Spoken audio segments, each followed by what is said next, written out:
شروع اللہ کے نام سے جو بڑا مہربان نہایت رحم کرنے والا ہے۔ ہمارا معاشرہ ایک اسلامی معاشرہ ہے، لیکن انفارچونیٹلی میل ڈومیننٹ بھی ہے۔ اللہ تعالیٰ نے برتری دی ہے نا، مردوں کو عورتوں پر برتری دی ہے، تو اسی طرح سے مردوں کو پابند کیا ہے کہ عورتوں کے حقوق پورے کریں، لیکن انفارچونیٹلی ایسا ہو نہیں رہا۔ پاکستان کو بنے ہوئے 75 سال ہو رہے ہیں، اور تعلیم یافتہ لوگ بھی ہیں ہمارے یہاں، اور غیر تعلیم یافتہ لوگ بھی ہیں ہمارے یہاں، لیکن جہاں بات مفاد کی آتی ہے، جہاں بات اپنی ذات کے فائدے کی آتی ہے، وہاں ہم کبھی بھی کمپرومائز نہیں کرتے۔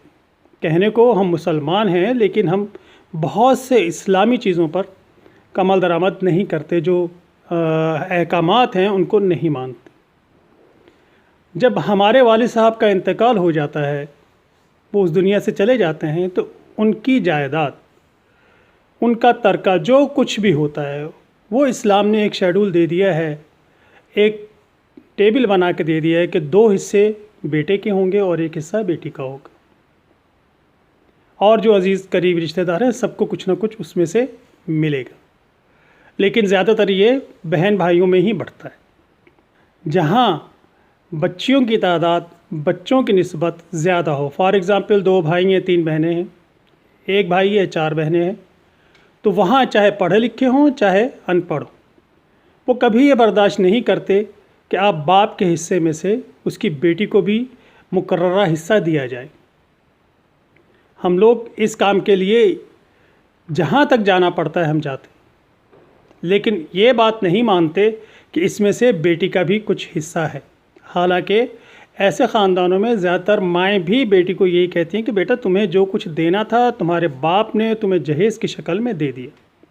حالانکہ جہیز کا رواج یا جہیز کی کوئی رسم مسلمانوں میں نام سے ہے ہی نہیں۔ تو اگر آپ نے تحفتاً اپنی بیٹی کو کچھ دیا ہے تو اس کا مطلب یہ نہیں کہ اس کی وراثت کا حق جو ہے وہ آپ مار دیں۔ وراثت کا حق تو آپ کو دینا ہی دینا ہے، جو اللہ اور اللہ کے رسول کی مقررہ حد ہے اس میں تو آپ کو کرنا ہی پڑے گا۔ لیکن ہم یہ سب چیزیں کرتے ہوئے نہیں سوچتے کہ ہمیں بھی آخر ایک نہ ایک دن یہ سب چیزیں چھوڑ کر جانا ہے۔ ایک پہلی زیادتی تو ہم عورت کے ساتھ یہ کرتے ہیں کہ اس کو ذہنی طور پہ شادی سے پہلے ہی اتنا مفلوج کر دیتے کہ وہ یہ سوچے ہی نہ کہ جو باپ کی جائیداد ہے اس میں سے اسے کچھ حصہ ملے گا۔ اور پھر دوسری بات کہ ہم اس کو یہ سوچتے ہیں، دیکھیے میں بات بڑی کھلی ڈلی کروں گا کہ ہم یہ ساری پلاننگ شادی سے پہلے کر چکے ہوتے ہیں۔ بیٹی کی شادی کرنی ہے، ہم نے سوچا بھی نہیں کہ ہم نے اپنی بہنوں کو کچھ دینا ہے۔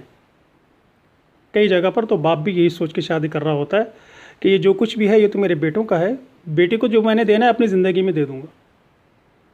تو وہ کیا کرتا ہے کہ وہ شادی ہی ایسی جگہ پہ کرے گا کہ جہاں بچی کو کوئی مسئلہ بھی نہ ہو، اور بچی کو اتنا ہولڈ کیا جائے کہ وہ پلٹ کر ماں باپ کی طرف نہ دیکھے۔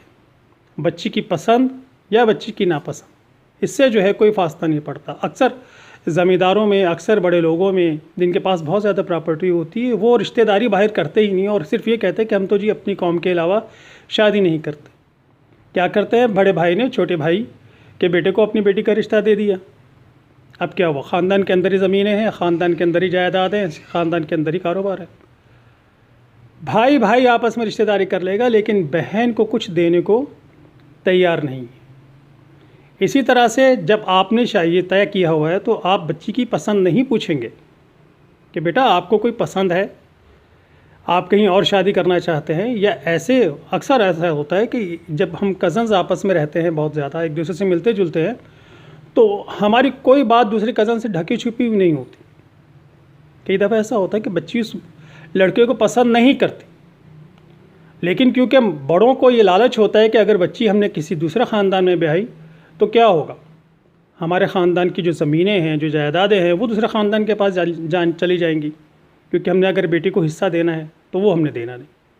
تو یہاں پر جو دوسری زیادتی ہوتی ہے کہ شادی سے پہلے ڈیسائیڈ کر لیا جاتا ہے کہ اسے کچھ نہیں دینا، اور شادی بھی وہاں کی جاتی ہے جہاں آپ کی مرضی، لڑکی مانے لڑکی نہ مانے۔ یہ وہ دوسری زیادتی ہے کہ ہم بچیوں کے ساتھ کرتے ہیں کہ شادی بھی ہم اپنی پسند سے کرواتے ہیں، اور رخصت کرتے ہوئے اس کو ایک ہدایت دیتے.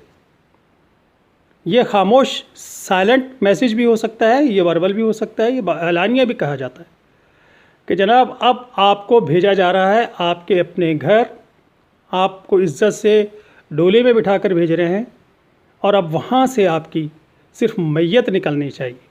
وہ ظالم انسان چاہے اس کے ساتھ جیسا رویہ چاہے رکھے، جس طرح کا چاہے اس کے ساتھ سلوک کرے، اس کو تکلیف پہنچائے، کچھ بھی کرے، لیکن ہم نے اسے رخصت کرتے ہوئے دروازے بند کر دیے کہ جیسے کسی لاوارث کو آپ نے گھر سے نکالا. یہ بہت بڑی زیادتی ہے جو ہم اپنی بیٹیوں کے ساتھ کرتے ہیں. اسلام تو اس کی اجازت دیتا ہی نہیں. اسلام تو سب کو برابری کے حقوق دیتا ہے، سب کو برابری کے حقوق دیتا ہے. اگر بیٹیاں ہیں تو بیٹیوں کا بھی ترکے میں حصہ ہے، بیٹے ہیں تو بیٹے کو بھی حصہ ہے.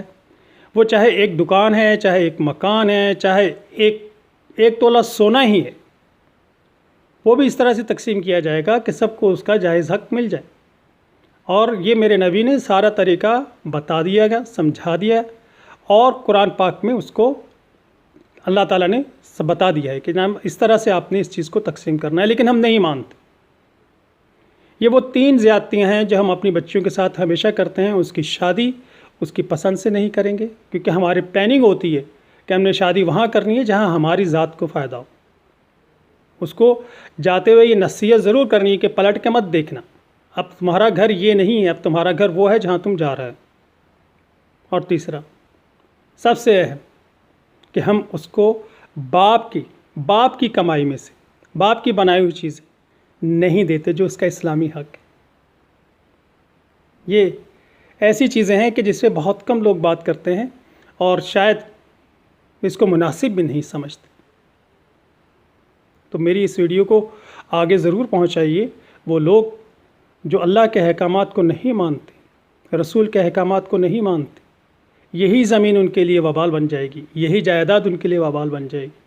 یہ پیسہ، یہ گھر، یہ سب ان کے لیے ایسا ہو جائے گا کہ یہ اس سے جان چھڑانا بھی چاہیں تو یہ نہیں دے سکتے. اس وقت سے ڈریے. اللہ حافظ.